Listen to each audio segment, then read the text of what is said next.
नमस्कार प्यारे बच्चों, कैसे हो।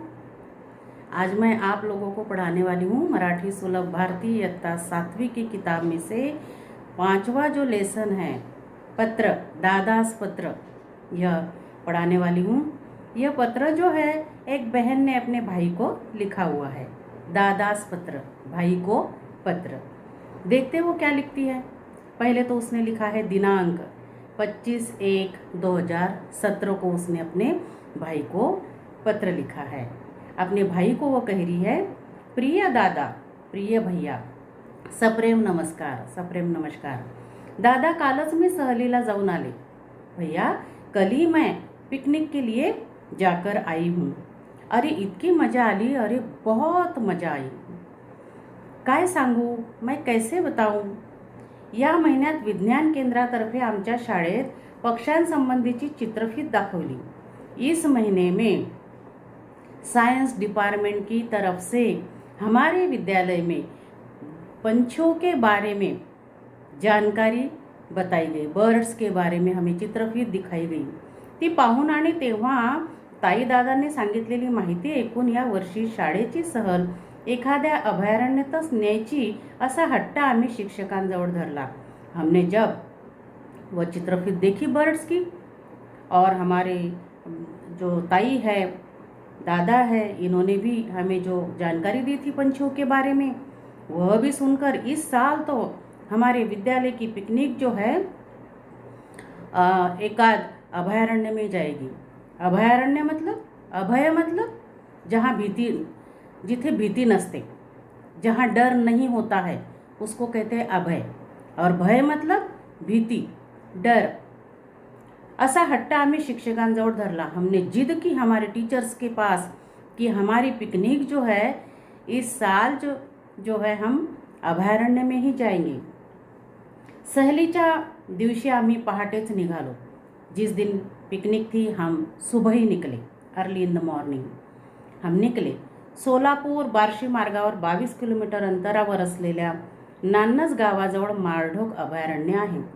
सोलापुर, महाराष्ट्र में सोलापुर और बार्शी मार्ग के ऊपर 22 किलोमीटर के अंतर पर एक नान्नज गांव जो है वहाँ पर माळढोक अभयारण्य आहे।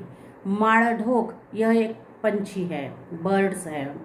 और ये माळढोक नाम उसका क्यों पड़ा हुआ है, क्योंकि वो माळरान में रहता है, इसलिए उसको माळढोक पंछी जो है कहा जाता है। वहाँ पर माळढोक पंछी बहुत सारे मिलते हैं। ठरलेल्या वेळी आम्ही तिथे पोहोचलो और हमारा जो नियोजित समय था वहाँ हम समय पर पहुँच गए। अभयारण्यातून फिरत असताना सर सांगत होते की भारतातून नष्ट होण्याच्या मार्गावर असलेल्या माळढोक या अत्यंत देखण्या पक्षाला वाचवण्यासाठी वन विभागाने हे अभयारण्य घोषित केलेलं आहे।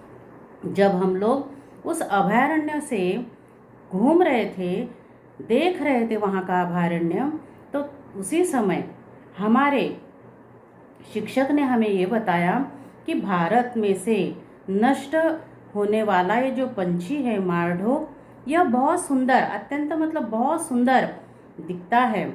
और इसको बचाने के लिए वन विभाग ने, फॉरेस्ट डिपार्टमेंट, इन्होंने अभयारण्य घोषित केलेले आहे। अभयारण्य मतलब वहाँ पर किसी भी जानवर को जो है या पंछियों को है कोई डर नहीं रहता, कोई उसको वहाँ पर जाकर नहीं मारता है, कोई डर नहीं रहता है। माळढोक पक्षी शेतकऱ्याचा मित्र आहे। माळढोक पंछी जो ये है, ये किसान का जो है दोस्त है। अब वो किसान का फ्रेंड क्यों है, क्यों दोस्त है, कारण शेतीतील किड्यावर तो गुजराण करतो। क्योंकि खेती में जो अनाज आता है उसके ऊपर जो कीड़े होते हैं, छोटे छोटे या इंसेक्ट होते हैं, उसको वो खाता है और उस वजह से वो फसल जो है उसकी संरक्षण हो जाता है और इसलिए किसान को फ़ायदा हो जाता है। और इसलिए कहा गया है कि ये माळढोक पंछी जो है किसानों का दोस्त है। हा पक्षी वर्षातून एकदाच अंडी घालत असल्याने त्याची संख्या कमी आहे। यह जो माळढोक पंछी है ये साल में बस एक ही बार अपना जो है अंडे देता है और इसलिए इसकी संख्या भी बहुत कम है। शिवाय इतर प्राण्यांनी माळढोक पक्ष्यांची अंडी तुडवली तर संख्या आणखीनच कमी होते और बस साल में एक बार तो अंडा देता है और उसमें भी और प्राणियों ने यदि उसको कुचल दिया तो वो उसकी संख्या और भी कम हो जाएगी। दादा, आम्ही हा माळढोक पक्षी अगदी जवळून व निरखून बघितला। भैया, इस माळढोक पंछी को हमने बहुत नज़दीकी से और उसका निरीक्षण किया, ऑब्झर्व किया उसको। काय त्याचा रंग, काय त्याची चोच, हा हा हा, उसका रंग देखो और कितनी सुंदर चोच। इतका देखणा पक्षी मी यापूर्वी कधीही बघितला नव्हता। इतना सुंदर पंछी मैंने कभी नहीं देखा। माळढोक पक्षाबरोबरच आम्ही चंडोल, माळटिटवी तसेच इतर पक्षी पाहिले। सिर्फ माळढोक पंछी ही नहीं, तो हमने इसके साथ साथ में चंडोल को भी देखा, पंछी को, माळटिटवी पंछी को भी देखा। आमच्या शिक्षकांनी माळढोक पक्ष्यांचे फोटो कॅमेऱ्यात टिपले। हमारे टीचर्स ने माळढोक पंछियों का बहुत सारे फोटो जो है अपने कैमरे में लिए। पक्ष्यांचे फोटो काढण्यापूर्वी वन खात्याची पूर्व परवानगी घ्यावी लागते। यहाँ पर पंछियों के फ़ोटो निकालने के पहले फॉरेस्ट ऑफिस जो होता है वहाँ से परमिशन लेनी होती है और उसके बाद ही हम फ़ोटो निकाल सकते हैं। फॉरेस्ट डिपार्टमेंट जो होता है उसकी परमिशन लेनी पड़ती है और तभी हम फ़ोटो निकाल सकते हैं। ये आम्हाला नव्यानं समझले, तो हमें नए से ही मालूम हुआ।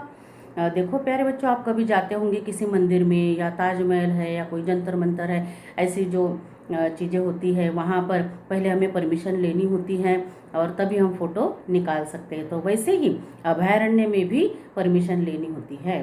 पक्षी हा संतुलित पर्यावरणाचा अविभाज्य घटक आहे। पंछी हमारे वातावरण को संतुलित रखता है।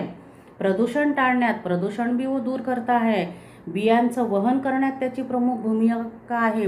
ये जो पंछी होते हैं बीज का वहन करते हैं, मतलब क्या करते हैं कि ये जो पंछी है फल खाते हैं, आधा अधूरा खाते फेंक देते हैं, या तो हवा के कारण ऊपर से जो है फल गिर जाता है और फिर उसके बीज वहाँ पर रह जाते हैं। तो इस तरह से बीजों का वहन हो जाता है और उससे क्या होता है कि पेड़ उगाते हैं। तो यह जो है पंछी, यह पर्यावरण संतुलित भी करता है और प्रदूषण भी दूर करता है और पेड़ उगाने में भी इसकी मदद होती है। आप लोगों को मालूम होगा गिलहरी जो है बहुत सारा जो दाने जो हम उसको डालते हैं तो वो क्या करती, कुछ दानों को कुछ उसके खाने की जो चीज़ें होती है ना उसको गड्ढा थोड़ा सा करके उसमें छुपा के रख देती है, क्योंकि कभी ना मिले तो वहाँ जाकर मैं खा लूँगी। देखो कैसी व्यवस्था करती है अपनी आप ही, इतनी चीज़ छोटी सी गिलहरी। और लेकिन क्या करती है, छुपा तो देती है और भूल जाती है, और जब वो भूल जाती है तो वहाँ पर पेड़ उगाते हैं। तो ये देखो, ये भी करामात है। दादा, अभयारण्यातून फिरताना मला तुझी खूप आठवण आली। भैया, जब मैं अभयारण्य से घूम रही थी, सारे पंछियों को देख रही थी, वहाँ के वातावरण को देख रही थी, तो मुझे तुम्हारी बहुत याद आ रही थी। कारण तुलाही पक्षी खूप आवडतात। क्यों? क्योंकि तुम्हें भी पंछी बहुत अच्छे लगते हैं। इकडे मी आई बाबा मजेत आहोत। देखो, पत्र के पहले ही हम पूछते हैं कैसे हो, क्या हो, लेकिन इसको इतनी खुशी हुई है, इतनी खुशी हुई है कि मैं कब और कैसे बताऊं मेरे भाई को। और ये लास्ट में पूछ रहे अपने भाई को कि यहाँ पर मैं, बाबा, माँ सब मज़े में हैं, तुम कैसे हो, हाउ आर यू, तुझा अभ्यास कसा सुरू आहे, how is your study going on. पत्र मिळताच तुझी खुशहाली कळो। जैसे मेरा पत्र तुम्हें मिलेगा तो मुझे तुम्हारी खुशहाली जरूर बताना। आम्ही तुझ्या पत्राची वाट बघत आहोत। हम आपके पत्र का इंतज़ार कर रहे हैं। तुझी बहन आयशा, तुम्हारी बहन आयशा। तो इस तरह से जो है आप लोगों को इस पत्र से जानकारी मिलती है या सीख मिलती है कि हम लोगों ने पंछियों का संरक्षण करना चाहिए, उनको दाने डालने चाहिए। गर्मी के दिनों में देखो बहुत परेशान हो जाते हैं, उनको पीने के लिए पानी नहीं मिलता है, तो उनको पीने के लिए पानी रखना है। मिट्टी के जो बर्तन आते हैं उसमें, मिट्टी के बर्तन में, क्योंकि दूसरे बर्तनों में रखोगे तो गर्म हो जाता है, वो पी नहीं सकते, तो मिट्टी के बर्तन में जहाँ छाया है वहाँ पर पानी रख दो, खाने के लिए दाने रख दो। तो इस तरह से पंछियों का संरक्षण हम कर सकते हैं। उनको मारना नहीं है, पंछियों का महत्व समझना है। देखो वो कितना पंछी होते हैं लेकिन हमें कितनी मदद करते हैं, है ना। वातावरण का संरक्षण करते हैं, पर्यावरण को सुरक्षित रखते हैं और पेड़ उगाते उनके ही कारण। तो इस तरह से जो है बहन ने अपने भाई को ये पत्र लिखा हुआ है। तो प्यारे बच्चों, मैं उम्मीद करती हूँ कि ये पत्र आपके ध्यान में आया होगा। ओके बेटा, बाय।